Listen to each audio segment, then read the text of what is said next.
Life coach Berta Lippert is back once again with her helpful tips. Thank you so much. Good morning, Maria. It's always a pleasure to have you. And this week is all about eating healthy on a budget, which I know is something I struggle with, and I know a lot of people I know struggle with it as well. And you have some smart strategies, some smart tips, and you have 3 of them. Yes. So can you tell us a little bit about them? Yeah. The first thing that's going to be the most important thing that anybody can do to eat healthy on a budget and to save some money while doing so is to plan.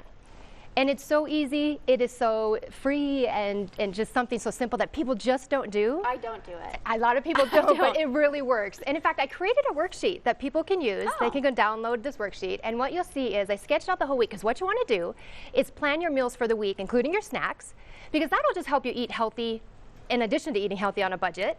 And then maybe try a new recipe, and we're going to have that as smart strategy number 3 coming up here soon on that worksheet as well. And then it's so basic, but just a grocery list. If you actually take the time to plan your meals for the week, maybe see what's on sale and incorporate that into your meals for the week, and then see what's already in your pantry so you're not duplicating things that you already have.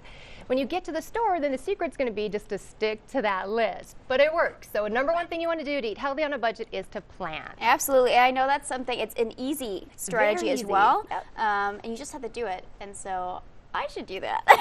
We've got to make it really easy for you. So you plan, and then what? Yeah, so strategy number 2 is to buy in bulk. When you're eating healthy, you're going to find some staples like beans and oats and rice are going to be definitely cheaper per serving when you buy those in bulk. So if they're on sale, stock up, or just do a little homework and shop around at your different stores to see which one has the best price per serving. Oh, easy. Yes. You can do that. And then the third strategy. Third strategy is a fun one.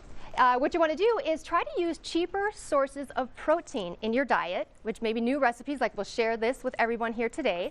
Eggs are a notoriously cheap, great source of protein. So maybe 1 meal a week, go meatless with eggs or beans or a different type of protein like that. Oh, wonderful, because I know meat is kind of an expensive part of the meal. Yes, you're right. The most expensive thing that we're shopping for is the meat. Wonderful, and I know eggs are easy as well, something I could even do. Yes. So what do we have here? This recipe today is a Quinoa Black Bean Wrap. I was really inspired to use that Swiss chard that we had at our last segment. Oh, perfect. So you'll see that the end product is going to be either tortillas if someone prefers that, or using the Swiss chard. But quinoa, if you're not familiar with that, it's a great source of protein. And I have that here. This recipe is super easy to make. It's a 1-pot meal basically, or 1 pan. And so already we have 2 of the main ingredients, or the first ones, is just some onions. 1 small diced onion is all you'll need for this. And then we have 2 to 3 cloves of garlic that's minced. And so you'll see I have that sauteed up ahead of time. And then what's so easy about this recipe is everything else that you see, you just kind of dump in there with the exception of the cilantro. Okay. And we just let it cook for about 15-20 minutes. So what we have is, I'll start with actually the water. Once that's sauteed. The stirrer. Yes, we have a perfect stir today. So nice and slow, we'll go ahead and add the water. It smells delicious in here. I think the whole studio is salivating right now. It definitely is very tasty. So this, you guys, is just simply 1.5 cup of black beans that are cooked. Okay. The one tip I want to share with people at home is if you're using them in a can, that's fine. Just make sure you buy the low sodium version and rinse them really, really well. Oh, perfect. And that low sodium is key for exactly. healthy. Yeah. It's very important. Sodium can sneak up on you in so many things. It's so easy. And then we just have 1 cup of frozen corn. That we'll dump in there. Scrape out the rest in there for me. Teamwork. It's so colorful too. It is. It's a nice colorful dish as well. Now the quinoa, we have 3/4 cups of dry quinoa. And now this is actually a seed. I'm not sure if everybody's familiar with this, but it's becoming more and more mainstream. It's a fantastic source of protein. So then once it gets cooked, it will it's plump up. Exactly. So this may look like a lot of water, but it'll cook down.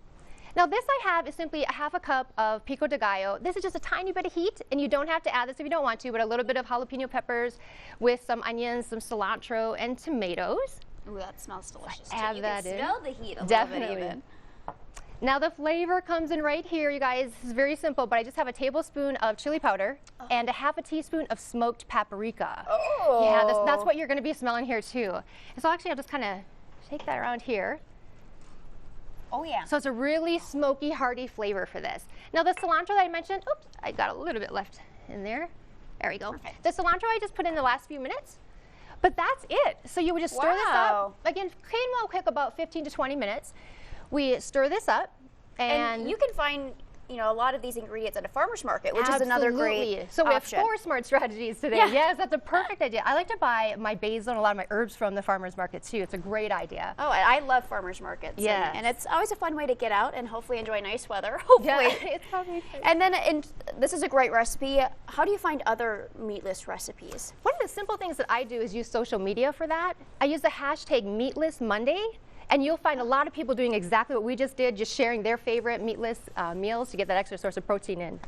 And that's so Super easy. easy. So, Yeah. so many of us are on social media all the time, Yep. so great ideas as well. Well, thank you so much, Berta. If you liked this recipe we had today, and of course Berta's tips, you can find so much more at her website, which we have linked on our website at wdio.com. Thank you so much, Berta. I can't wait to see what you have planned for us next time we have you on the show. Sounds great. Thank you.